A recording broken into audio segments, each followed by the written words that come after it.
Welcome to the Inspired Riding Podcast.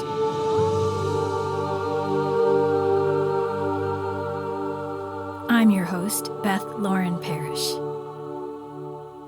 As a certified riding instructor, remote coach, and rapid transformational therapy practitioner, a powerful form of hypnotherapy, I'm here to remind you to slow down, trust your intuition, and really deeply listen to your horse. And this will make for the best co-creative dances possible, whether you're on the ground or connecting on their backs. Thank you so much for being here, and here we go. Hey there, Inspired Riders. In this podcast, I'm going to be interviewing April Schaeffer of Schaeffer Bodyworks. Schaeffer Bodyworks is committed to providing high-quality equine bodywork education to individuals at all skill levels. Schaeffer Bodyworks' mission is to help people assist horses.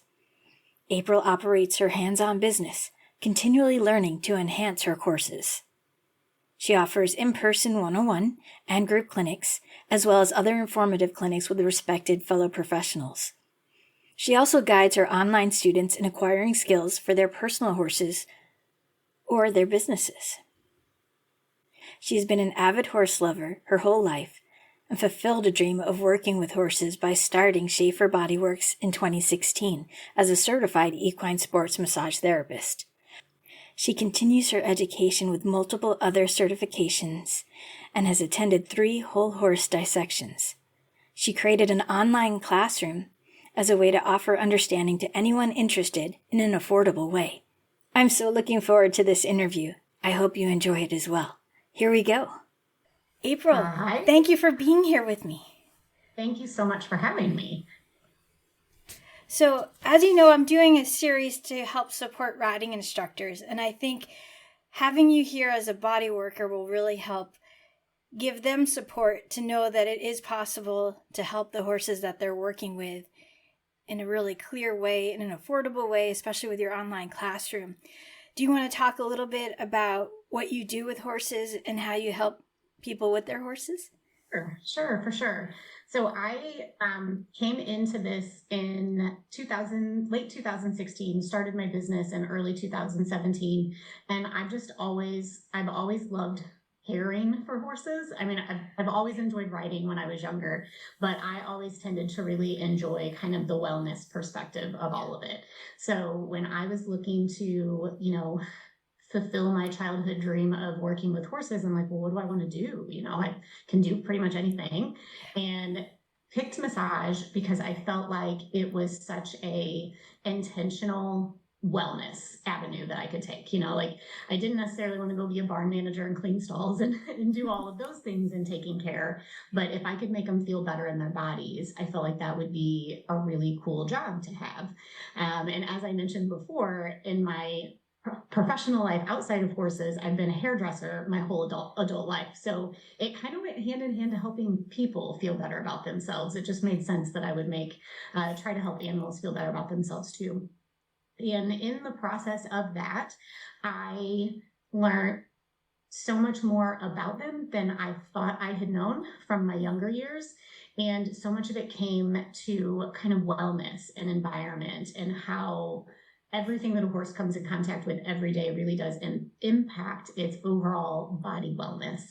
And I became kind of, I guess you could say, addicted to learning. So I learned about hoof care and nutrition and track living systems and how many different ways can we support the horses to have the happiest bodies possible so that we can use massage as kind of injury prevention and a body balancing support, as opposed to always using it when something was sore or when there was a particular issue that someone was having. So that is what I do in person, and I've developed a ton of shorter and longer owners and professional level classes online to help kind of cast that education net as far as possible outside of the people that I get the opportunity to work with in person. I love that. And I love that you focus on preventative care. That's so brilliant. Yeah. How have you shifted your way of working with horses over the years? I think when I think about that and I go back to 9-year-old April in the late 80s that was introduced to the Western pleasure show world. So the way that I was introduced to horses was very much so like your traditional training barn, super controlled environment, not a super natural environment. Now I see that, but as a little kid, that is what was natural to me. Right. And I think back to some of the things the lessons that we learned as we were learning horses. Some behavioral issues were probably tack fit. Some hoof issues were probably diet issues. Some injuries that they would get in their stalls were probably from not necessarily enjoying as much confinement as they were getting, or bored because they didn't have friends next to them or enough hay. And there's all these things. So I think the shift for me as somebody who became really aware of my own body in my 30s, I got involved in fitness and I experienced breast cancer. So when you have that kind of lesson for yourself, it helps you kind of look through that lens towards other things in your life. And at that particular time in my 30s, I had really just started to dive deep into the horses. So it just was natural for me to shift that focus of just massaging to why do they need the massage? What I want to use massage to help prevent an issue, not necessarily mask the symptoms of one. So I think that's the biggest shift, is the recognizing the things that they need day to day, that sometimes the conveniences we want don't make possible for them. That's beautiful. So are you encountering a bigger shift with the clients that you work with now as you educate them that the horses need to be out more, they need to be shifting their diet, things like that? For sure. For those who are in an environment that allows them to make those changes, there's always going to be facilities that just run smoother on a very one-size-fits-all model. Some of the issues that some of those horses are going to have are only going to get so much better because they are a little limited to what they can do there. That's where kind of my advocating side comes in, where I say, if you're okay with that and you're accepting that and this is where we're going to be, that's how we plan. But if you want things to get better, there might be some changes that need to be made. And those things are hard. Change is hard. I think in general, it's hard for owners. It's hard on horses. It is super, super hard for facility managers who are trying to manage very large number of horses and opinionated owners. And then in comes an opinionated practitioner. It's like, this needs to change and this needs to change. And sometimes that becomes a real inconvenience to them. So It really depends. I think there's not a single person that hires a body worker that doesn't want the very best for their horse, that isn't taking the very best care. They know how to take care of the animal that they're calling me out to see. I think sometimes you just only know what you know. And if you're open-minded and someone really excited to teach you something new comes along, it can open up, I think, kind of a whole new awareness for things. I'm so glad you're doing that. And I would guess that you created your podcast to help educate more people, right? Yes, absolutely. The podcast was something that I guess I found myself, I love to share. I love to talk about it. And, I guess sometimes I run out of people to talk to about it. So I figure, what's the better way to talk to anybody that wants to listen than to record myself talking to other people about it and create a podcast, because I obviously talk to all of my in-person clients. I obviously have kind of a team of wonderful, like-minded professionals that I get to chat with. But, when you're busy running your business, sometimes your reach can only get so far with what you have to say. So I figured, instead of spending as much time as I was free sharing on social media, what if I made this new avenue of free sharing that could be shared even further? And it's been a lot of fun. I love talking about it all. That's brilliant. And of course, I'm biased because I love doing podcasts as well. Right. So I'm really glad you're doing it. So April, how do you stay inspired? I remind myself that I'm fulfilling that childhood dream every day. I say that sometimes things happen to you that you can it can make you better or it can make you bitter. And I was about a year into my business when I was diagnosed with breast cancer, and having to take 6 months off to deal with all of my surgeries and whatnot. It really reminded me that life is so short. And if you have the opportunity to do what you love and do it every day, you absolutely should, because you can plan to do something later. And what happens if your later might not happen? So for me, I remind myself every time I feel overwhelmed or frustrated that it's my dream. I'm able to do so. I was able to start a second career in my late 30s and still manage to make it successful through something like breast cancer, because I just have such a strong passion for it. I think when you're doing what you really love to do and were meant to do, there's not a whole lot that can stop you from doing it if you're willing to stay really focused. Yeah, that totally gave me chills. And I'm so glad you're here and doing well and Thank you. Able to find that Yeah. new wave of passion and inspiration. It's gorgeous. For sure. Thank you. You're welcome. Okay, April, what are some top tips that you would want to share to help elevate the horse world? Okay.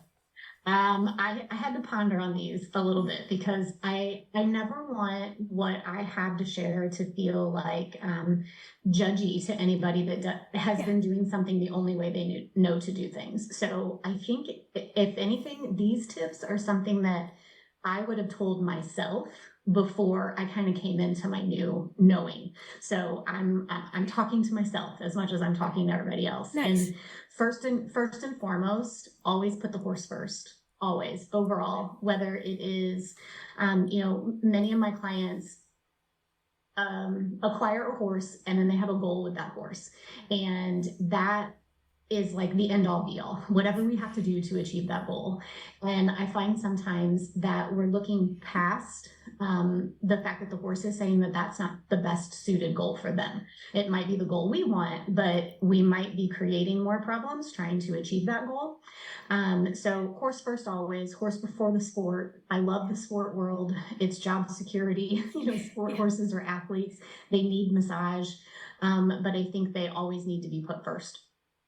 The next two are going to be, they can be owner and professional directed, but for professionals, for sure, collaborate more and disagree less. I think that the equine world is so full of opinions and experiences and multiple ways to do the same thing that we tend to get more caught up on the piece that we don't agree with, instead of learning the nuggets of knowledge we can take from the things that we might agree on. Yes.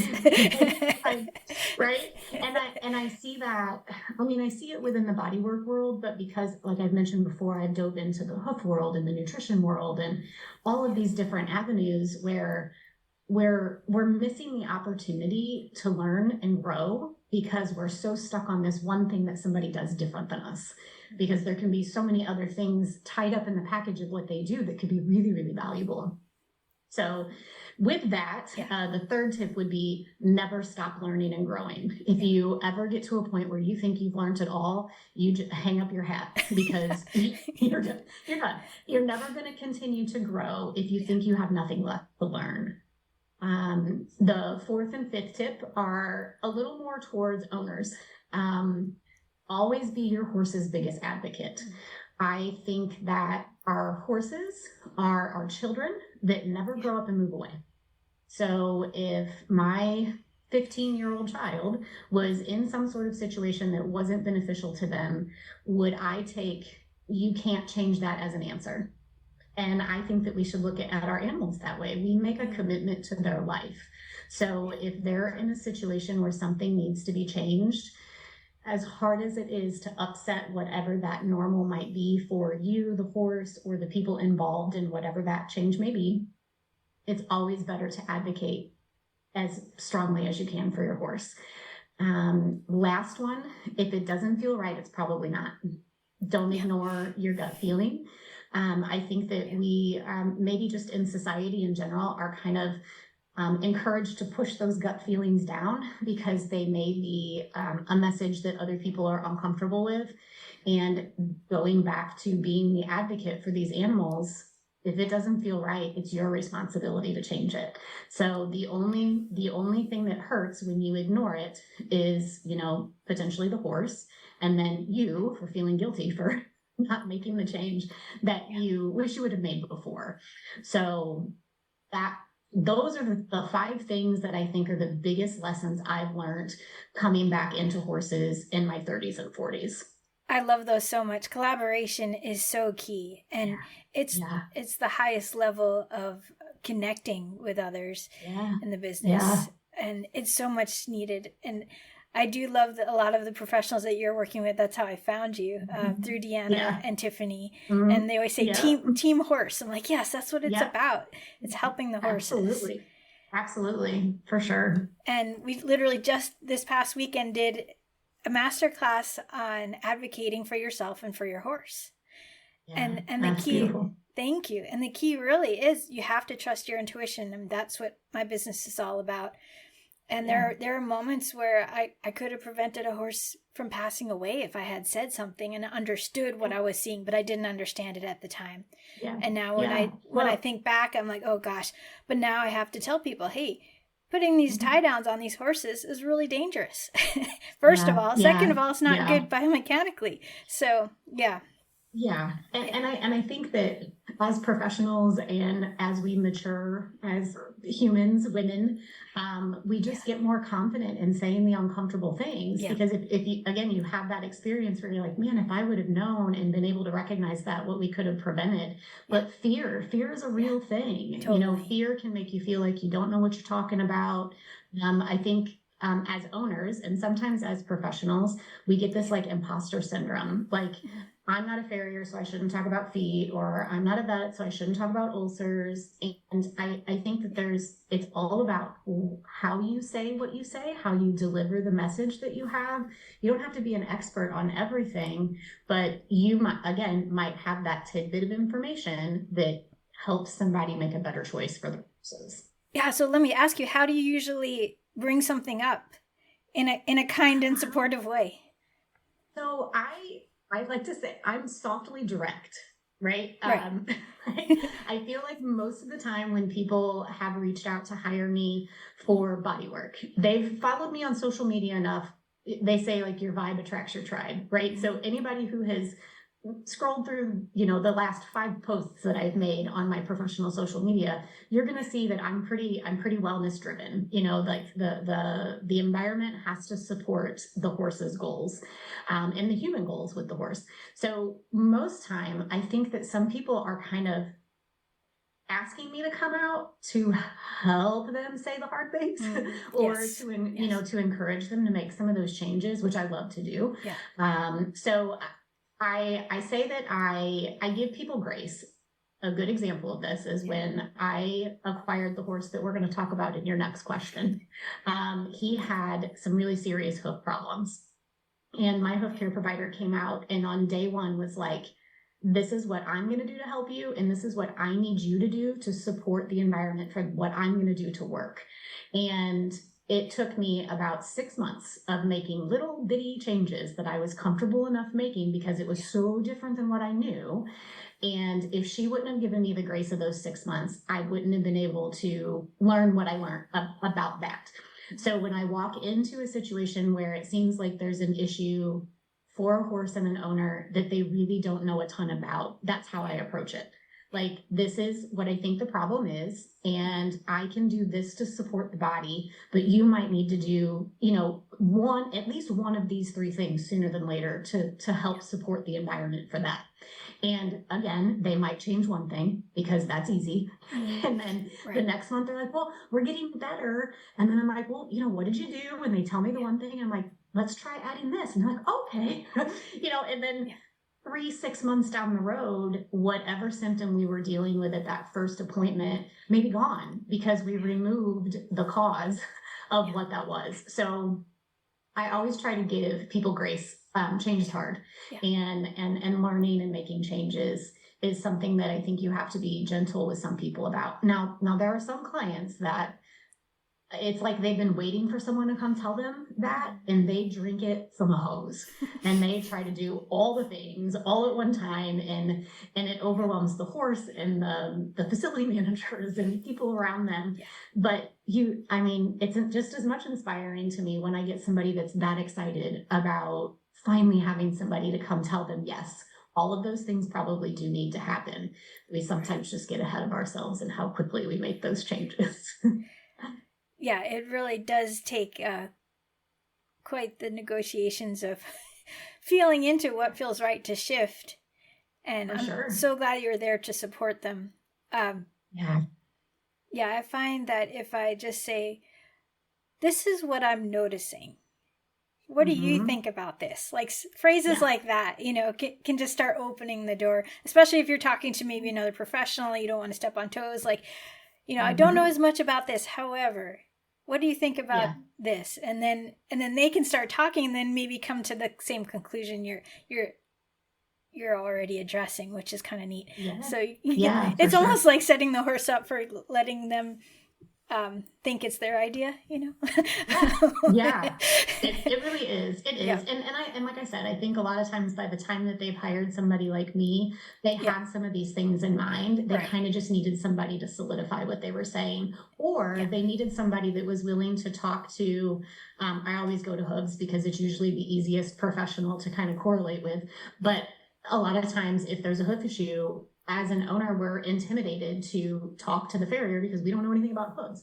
So I will always offer, like, hey, I do suspect a little bit of that too. And I'm more than happy to talk to your hoof care provider if you think they'd be open to talking to me. And that alone usually brings so much relief to the owner to feel like, because I don't know what I would say. I don't know what I'm talking about. And again, not an expert, but know enough to be able to say, this is what I see with the body, how do you feel about that?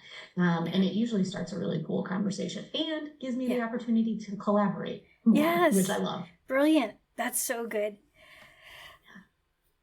Okay, do you have a story about a favorite horse? Sure. So the horse I was talking about earlier with the hoof problem. The first year that I was doing massage, I acquired a half-blind 15-year-old Appaloosa named Ollie. Oh. And it's a very long story, so I'm going to try to condense it as much as possible. But he was bought as my mom's husband's trail-safe husband horse. So we traded a yearling for him. I had been looking around online for a family member that was looking for a horse, and I kept coming across his ad, and he was just, again, kid of the Western Pleasure 90s. So I'm seeing this big, long-backed Appaloosa halter-bred horse with this beautiful rocking horse lope. And I'm like, oh, he's really cool. And I thought he was being advertised as a trail horse. So I turned my mom to it. She fell in love with it. Long story short, we bring him home. We know that his blind eye was only partially blind. Like he could still see like he could follow your hand, but you could tell he didn't have the same depth perception. So I started to kind of investigate where these injuries came from. 15 years old, had multiple owners, but the only owner on his paper was the original breeder. So I sought out to find the breeder, and I actually wound up in a conversation with their daughter. So I find out that Ollie was bred to be a 3-year-old halter futurity horse. He was sold as such, and he was in a trailer accident either to or from a futurity as a 3-year-old, and it injured his eye, took his right front pectoral muscle, and he sustained some injuries to his his back leg. Had scars on his back leg, but nothing really up on his hind end. And it really didn't seem to put a hitch in his step. He got around pretty well considering he was missing a big chunk of the front of his chest. And he would lead the pack in a trail. He would follow, he'd ride in the middle. He was great. Winds up with an eye infection, zaps the rest of the vision out of that eye. And now all of a sudden we're swinging our head around to see everything with the good eye. Yeah. And we're no longer husband safe. And he's doing all of this very unsafe behavior in the barn with people who have no experience dealing with blind horses. And my mom says, I don't know what to do. I think I need to sell him. I'm like, well, who's going to buy a half blind 15-year-old horse without a chest muscle that, even though he was a great trail horse, at that point in time, he wouldn't walk in the trail. I could get off of him and lead him and he'd follow me all the way through the trail. But I would almost imagine that taking away that peripheral vision on this side made everything look like a one-sided tunnel. And he was just not having it. Yeah. So I didn't make him, and I decided that I was going to buy him because it wasn't his fault that he got this eye infection. I just became a body worker, and I was going to learn all the things that I could to help this horse. And I spent 5 years and amounts of money that I don't care to disclose trying to figure him out. So through that, we started with hoof abscesses, which later on find out was kind of a whole body inflammatory response, was really coming through his feet, but that was the symptom. So that's what I was trying to deal with through the hoof issue. Learned a ton about nutrition, environment, all of those things. He started to present sleep deprivation signs. So he was getting like clock sores and kind of random bumps on the face. And we could tell that he wasn't laying down to sleep. Fast forward a couple years, I wind up having him on a track facility where he would stay in the barn. He would put himself in the barn in the evenings under a camera. And I was watching him just flat out fall. He would just fall over. Oh, gosh. Got down every day and rolled. I would go out to the barn every single day, and he rolled both sides, got up, down, had no problem. So I knew he probably wasn't laying down to sleep, but I knew it wasn't because he couldn't get up and down. There was just something that wasn't making him feel safe. By this time, the diet is as anti-inflammatory as it gets. The environment couldn't get more natural. He had a little best friend Appaloosa pony that became his little protector on the track. So he had the company of other horses. So he should have felt safe enough to lay down. Still wasn't happening. So I ultimately had images done.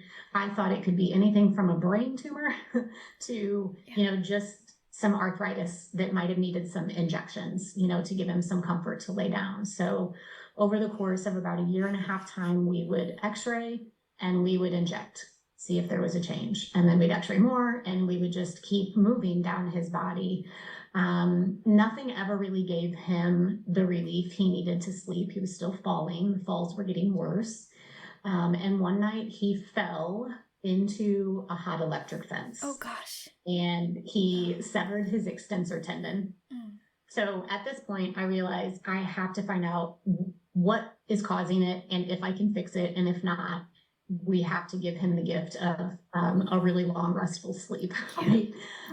So ultimately, we had x-rayed everything that an x-ray machine could find. And I got our local vet to help me ultrasound deeper up into his hind end on his right side, because I knew that whole right side was kind of the result of that trailer accident when he was younger. And we discovered through ultrasound a completely deteriorated meniscus.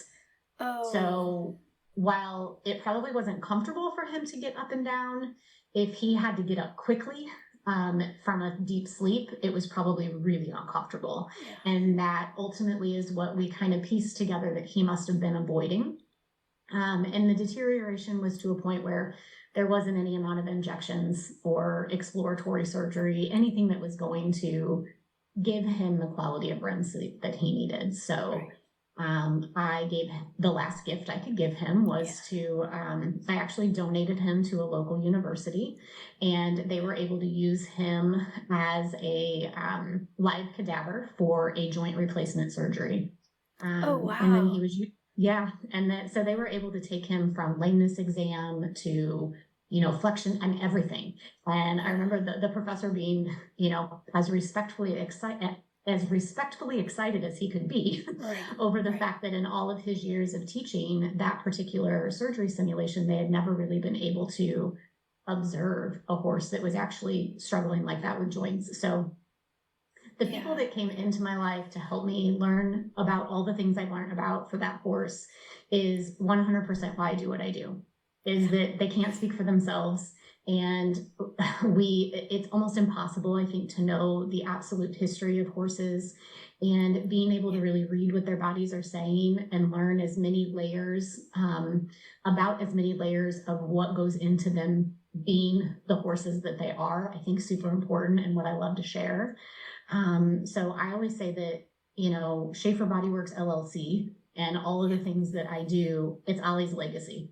It is my way of being able to help advocate for horses like Ollie that just needed someone to really pay attention and listen to what their bodies were saying. So while it seems like a sad story, he was my heart horse. And I always say, I wish I could have met him sooner so I could have loved him longer and maybe avoided some of those things, gave him a couple more years. But I feel really confident knowing that those 5 years that I had him, I promised him I will try to figure out what is wrong. And if I can't fix it, I'll let you go. And as soon as I did, I knew that I had to let him go. But so since then, I have thrown myself into helping everybody else's horses. And my friend Deb will tell you that I free lease his best friend Freckles at the track facility that he lived at. And I get to still practice all of my stuff on the horses that Ollie lived with before he passed. But that's my favorite experience, because it taught me, it was like a 5-year crash course in every possible scenario. I can tell you what massage, kinesiology, taping, cupping, I can tell you what it can and can't do based on what I was able to use those things for him. So that's my favorite. What an absolute blessing. Yeah, he really was. He was such a cool horse. And I'm so glad that you were able to honor everything about him. That's gorgeous. Yeah. Thank you for sharing that. I know, and I haven't been emotional talking about him in a long time, but it's neat. It's neat to, like you talked about how much you love podcasts. And again, it's the opportunities that come into my life for me to be able to share things that may touch and help other people, help horses like Ollie, it's why I do what I do. And I get chills again, so I think he's saying hi.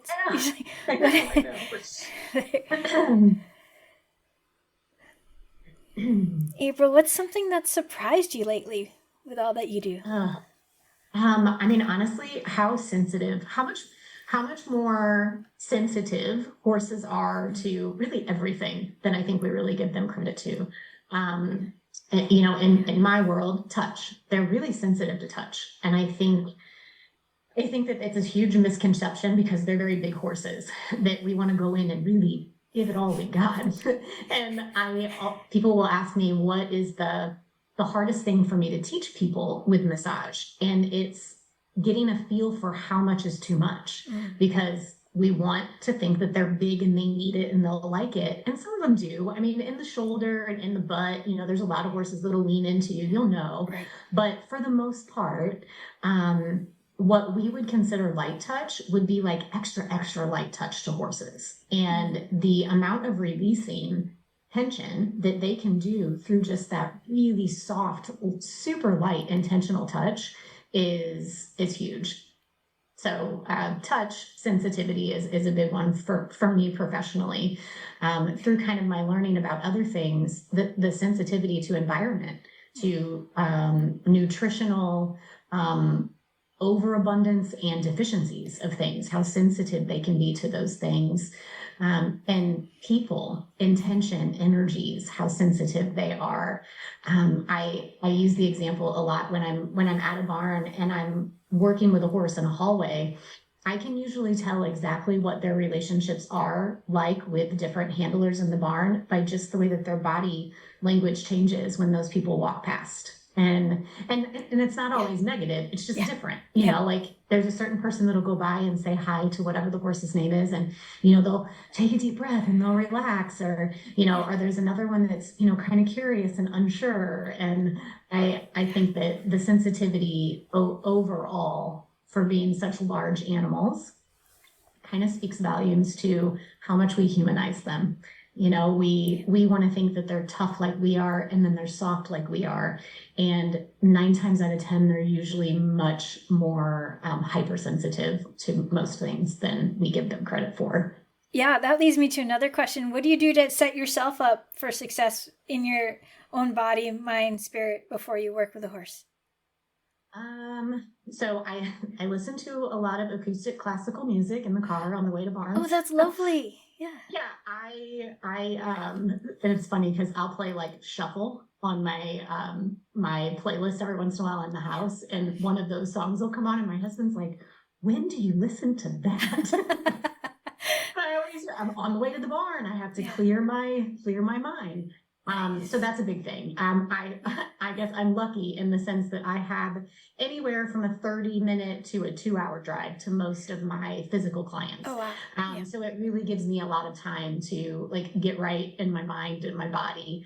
I take fitness very seriously. As I mentioned before, I was pretty involved in competitive fitness before my breast cancer. My scarring from things like that have put a little bit of a damper on how much I can do that. Okay. But I do a lot of stretching. Also mentioned being a hairdresser for a long time. So my shoulders and my wrists from both of my jobs being very upper body intense, I do a lot of mobility and stretching in my upper body. But I find that with horses, again, because they're super sensitive to touch, it can be more emotionally taxing than physically taxing if everything's where it should be. I think that I find myself more empathetic, like I take on their tension. I allow myself to be in a space where if they need to let something go, I can take that for them. And that's not so much physical as it is, I think, kind of emotional and energetically. But yeah, and then if I'm making multiple trips in a day, that music comes right back on in the car, and I have to kind of let go of where I just left from and get ready for where I'm going to. I have about a 6 horse max a day. Okay. I really try to get as many horses in one particular space as I can, so that I don't have to shut those things on and off all day long. But it doesn't always work out that way. Sometimes I have 2 here, 2 here, 2 here. Or, there's some days when it's one, a one straggler in between. But yeah, it's always just kind of shutting that mind down and listening to whatever music I need to that slows all that down for me. Music is absolutely magical and healing. And it really is. Talking to my husband about this the other day when we were walking our dogs, and he said it really helps us get connected to spirit when we sing and when we really allow the music to fill our entire essence. So I'm really glad to do that. Thank you for sharing that. Yeah, you're welcome. Do you have a transformation story that you'd like to share? I do. I have a couple of them. But I want to talk about one of my most recent. And he is a 10-year-old off-the-track thoroughbred named Adonis. And his owner will be so excited that he's being talked about on a podcast. So I have been his massage therapist now for about 6 or 7 years. I started massaging him right after they acquired him. An elderly woman, I guess, had taken him directly off the track, and when she had passed away, they needed to rehome him, and the current owner was in her late teens when she acquired him. He was your typical pent up, ribby, crappy thoroughbred feet, all of the things. He cribbed, he did all of the things. Oh, wow. And I'll never forget his very first massage. He was very, very guarded and protected of his hind end. Typically horses will give you I say that they'll whisper before they scream. Mm-hmm. And usually it's a little bit of like a look back or an ear or a side eye before they would ever like lift a leg and offer to kick or reach back to bite. And this poor guy, like his whole hind end was just so uncomfortable that my intention and thought of going to touch his hind end got a response of a leg lifted to come at me. And I find that as a challenge, not in an unsafe way, but I'm very much so, okay, we're not going to touch your hind end today. We are going to show you how good it feels everywhere else, and we'll work to that next time. So I've literally massaged this horse every month for going on 7 years. Wow. And I'm happy to say that he unraveled into this sweet, soft. He has more personality than most horses on my book. He smiles at you because he knows that he'll get a treat if he smiles at you. Oh, my thoroughbred does that. That's awesome. Yeah, I mean, he's just the sweetest. And one of the things that we really struggled with him was getting him in an environment that really allowed all of the pieces to support what his goals were. So he was in dressage training, and they got him pretty comfortable at like level 1. And I was of the feeling that his body was being restricted by his feet. So he was very, low heel, kind of pancaked hoof. I couldn't imagine that the angle of his hoof was really allowing him to get the collection he needed to be able to be further than they had been able to get him. But it was that kind of intimidation factor where there was people on her team that all used the same person, and it was hard. It was hard to make those changes. So in the last year-ish, we've been able to completely overhaul nutrition, remove the shoes, and work with a farrier that put like some glue on, some casts on him, and like really gave him the opportunity to grow out some of that old hoof and see what the new hoof wanted to look like when it grew in. Gave him some time off. And happy to report that he's got 3/4 of a brand new hoof capsule that is beautiful. Wow. Yeah. Growing out. He can walk across rocks barefoot and has no problem. He's out 99% of the time. So removing as much confinement and restriction as possible from his world made him cribless, which made him less pole sore, which made his whole body happier. And his weight and condition has never looked better. And before they made all those changes, the volume of food that he was getting, his body just wasn't using because social, emotional stress, like all of the things were just overloading his systems and not allowing him to kind of work his own stuff out. So at least the last 3 massages, I've been able to take his cribbing collar off when I massage him, and he does not try to crib on the cross ties anymore, that sounds crazy, but that is a huge thing for this horse. Yeah. I always felt so guilty leaving his cribbing collar on him, but he would crib so much the whole time that I couldn't imagine that he was ever relaxing enough to enjoy what was happening. Yeah. But so much of it, that was his way of saying that something was hurting, and that he was uncomfortable. So I love a story that results in a horse really being able to be a horse and find its own comfortable space. And the personality and the partnership that he's able to have with his handlers, with his owner, with other horses, the confidence he has in himself with other horses is just huge. And, I will take credit for helping him feel as good as he can in his body once a month, but the rest of it was all environmental. It was all just making the changes that his body was asking for. That's absolutely gorgeous. Oh, and those owners must be so happy that you're able to keep helping. Yes. He's great. He is currently in the process of potentially finding a new home, but I have been enlisted to be the person who finds where that's at. So that I can continue to see him, and we can make sure that wherever his next home is, it will continue to support him nutritionally and environmentally to keep him going on the direction that he is. Oh, good. I'm glad you're there to help that. Yeah, me too. It's exciting. He sounds like a character. Yeah, he really is. He's such a funny guy. He's so sweet. And he's not like, I always say he doesn't want to be a show horse. Like, he is just a goofy, slow, like, unless you ask him to really get up and move, he's going to drag his feet. He's going to be super slow. Where, sometimes you think of off the track thoroughbred and they're spooky and they're scared of everything and they're, jumping away from their own shadow, where as long as he is in a really comfortable environment, nothing bothers him. Absolutely nothing bothers him.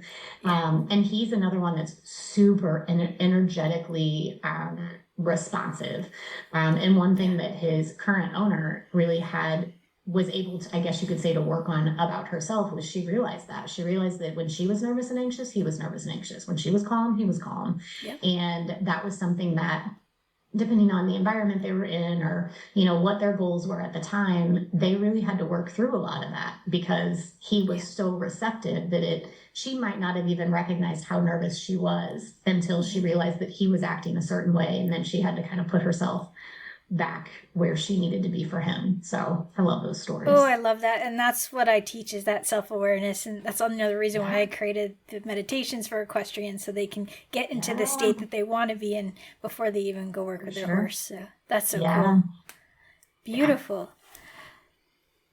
So if you could teach a master class to riding instructors, what would the topic be? And what would be some of the key points? Okay, so I think the topic would be how to recognize soreness. I think a little bit like what we talked about earlier, sometimes things have become normalized because they're common, not really because they're normal. So for me, it would be making sure that I could help a trainer learn how to palpate common areas for soreness, or, hard muscles where we want them to be supple, or very closed areas where we want them to be more open. Trying to train your eye to what the root cause of whatever symptom we're seeing might be, so that before it becomes like a muscular development issue, we can create an environment that supports the proper muscular development. And I think that is one of the things that I see the most when I'm working with trainers, is that we want to kind of fix everything under saddle. And sometimes I don't think it has anything to do with the saddle or the training or the rider. Usually it's just some little piece, whether it be saddle fit, whether it be a slight hoof angle change, whether they just need like a shorter trim cycle, whether there's one ingredient in their feed that's just giving them a little too much sugar and starch and it's causing some inflammation. There's usually very small fixes that can make really big changes, instead of always thinking that it's something that can be corrected in collection or, corrected under saddle. So yeah, training their eye and training their feel just a little bit to find out if I find something reactive at the wither, what does that say? Is it at the wither, or is it through the thoracic sling? And is the thoracic sling really the problem, or is the hoof angle not allowing the thoracic sling to open the way that we need it to? If we have lumbar sensitivity, is it really the lumbar, or are we hollowing? Is that lumbosacral joint taking too much tension from a bit of a hollow throughout the back? Or is the lumbar the cause of possible, say, hock or stifle inflammation? I find a lot that reactive lumbars and swollen medial hocks are typically almost always together. And to me, you got to find out why that happens, right? Because it's probably not either area. Those are compensations for whatever's causing that to happen. So that problem solving aspect, I think, is something that not just a body worker should know how to do. We should share those things with other people on our teams to be able to create that supportive environment for horses. Oh, that'd be super valuable. Is it available now, or? Right. But like I said, with pressures, palpation and pressures are probably two of the things that I struggle the most with teaching virtually. I try to do as many in-person hybrid option type of things as I can, but obviously being in the Midwest, not everybody's right here in my backyard. But a lot of times once, they're able to watch me do it, or I guide over their hand in person, they pick it up right away. But it's something that's very hard to do virtually. So I don't know, maybe I'll try to play around with some videos of teaching it kind of from more of a trainer perspective. And my friend Deanna Price, I'm sure, would be happy to help me create something like that. That would be awesome. And then I'm also wondering, have you ever done like remote lessons with people, guiding them to do the movements? I haven't. I've thought about doing that a little bit. So my professional classes, I have a full online option, and then I have like a hybrid option. And the hybrid option basically takes their final certifications and has them come do them in person with me for 2 days once they've finished the rest of their requirements. Nice. And I've thought often about how I could do that remotely, like how I could create something like that to give that hybrid option to an online student that might be on the other side of the country or in another country, and still be able to help guide them through that field. I would probably need to find myself a guinea pig to see how it would work. I will do it. Yeah. Okay. I was All just right. thinking I could help you with the Yeah. testing and all that. So yeah. Yeah, it would be fun. I would just have to Yeah. make sure that the problem with the track system that I spend all my time at is that it's enough of a Wi-Fi signal to get service. I'm just not really sure it would be enough of a Wi-Fi signal to get like full on streaming, signal service. So Right, I think right. I would probably have to go somewhere like Deanna's or somewhere where I know they have a But better signal. but let's say, like I'm out there with Pepper and you can just be right here and you can just guide me, like talk me through Yeah, things, for sure. like that For would be an sure. idea. Yeah. Yeah. Yeah, it'd be fun to try. I'm already thinking ahead. Like let's get more collaborations going. So Yeah, I love absolutely. it. But no pressure. It doesn't have to be me, but I'm just saying that would be super fun. No, I would love to. Cool. Okay, let's see. Is there anything that you want to add that I haven't asked you? No, I don't think so. I mean, really just to reiterate, like never be afraid to speak up. There's no stupid questions. There's only questions you didn't ask. And I think that even if you don't get the answer you're looking for, you're at least going to get some sort of value from asking a question. And I think that that's really important. I think be less afraid of the answer you're going to get and more excited about the value you'll take away. Horses depend on us to never stop learning. Because I love the example of myself as a 9-year-old. If I was still trying to horse the way I was taught to horse as a 9-year-old, I would have a lot of really broken horses at 45. So everything changes, everything evolves. The same way as and the shift that I think I feel and see with horses is that it's a shift in humans where we're understanding differently how impactful our environment is. The stressors that we have in our life are absolutely going to affect us emotionally, socially, and physically. So I think as long as we can keep those things in mind, while horses aren't people, those things still do matter just as much for them as they do us. The environment they require to be safe in those things are just a little bit different than ours. Beautiful. So April, if you could create a billboard for the whole horse world to see, what would it say? It would say, horses are simple and humans are complex. Brilliant. That's what it would say. It would hopefully send the message that horse problems are usually human problems. They're results of human problems. Not that horses can't get themselves in enough trouble on their own, but when we limit their ability to kind of exercise their hardwired senses and needs in an environment that supports that, I think that's where a lot of that comes from. I think we need to normalize species appropriate care.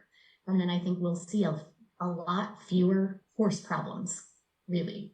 I think the partnership that we would have with our horses, if we allowed them to live simply instead of adding the complexities of our conveniences, I think we'd have less vet bills. I think we'd have longevity and performance. And I think that we'd have fewer human injuries because, it rolls up into a safety issue too. So I think horses are simple, humans are complex. I love that. I totally agree. Yeah, for sure. Well, April, this has been wonderful. How can people get a hold of you? And do you have anything you want to share about your business, any specials or anything? Okay, so I am currently running kind of a flash 50% spring sale on all of the $50 classes in the online library. So that is basically going to get any of the $50 classes for $25. The $50 classes are more the wellness specific classes. So it's going to be hoof and body, compensation patterns, intro to track living, equine anatomy, just to name a few. There's quite a few of them in there. But Flash 50 at my classroom, my Thinkific online classroom, which you will have a link to in the show notes. Yes. If you are in the Midwest area, St. Louis Metro, Southern Illinois area, I am currently looking for a few people to fill some holes in my physical business. And I can be contacted at schaefferbodyworks@gmail.com. I have Facebook and Instagram are the two that I'm probably the most active on. You can message me through either of those. Facebook is Schaeffer Bodyworks LLC, and Instagram is Schaeffer_Bodyworks. And I'm in the process of having a really cool new website made. The old one is still currently up, so schaefferbodyworks.com. You can find some details and information about me there. We're just trying to streamline all the branding and do all of that stuff with a new site here in the next month or two. That's exciting. And I'll have all of those links in the show notes for everyone. So do reach out to April, and I really hope you take advantage of that code. When does that code expire, just so we have that? So I have it put in there for a certain amount of them, so it's there till it's gone. Okay. There's still quite there's still quite a few left. I'm hoping I would like to get through all of them before like the 1st of June, because then I want to run like a different special on a different set of classes for summer. Got it. Okay, so that's before the 1st of June, 2025, if you're listening. So I just wanted to reiterate that. And April, this has been wonderful. I loved hearing your stories. I'm so grateful, that you're here, you're healthy, you're helping humans and horses. And I'm just so grateful for that. And thank you for being so here. Much. I'm blessed. I'm blessed. It's a very lucky thing to be able to be surrounded by, passionate horse people and horses all the time. I always say I'm not sure how I got so lucky, but I'm glad I did. Well, you have a big heart and it shows. So I appreciate that. Thank you. Thanks so much for having me, Beth. You're welcome. Well, everyone, thanks again. Please check the show notes, check out April and all that she has to offer. Thank you so much for listening. And if you're inspired, please do create a review. And remember to lead with kindness for yourself and for your horse. May the horse be with you always.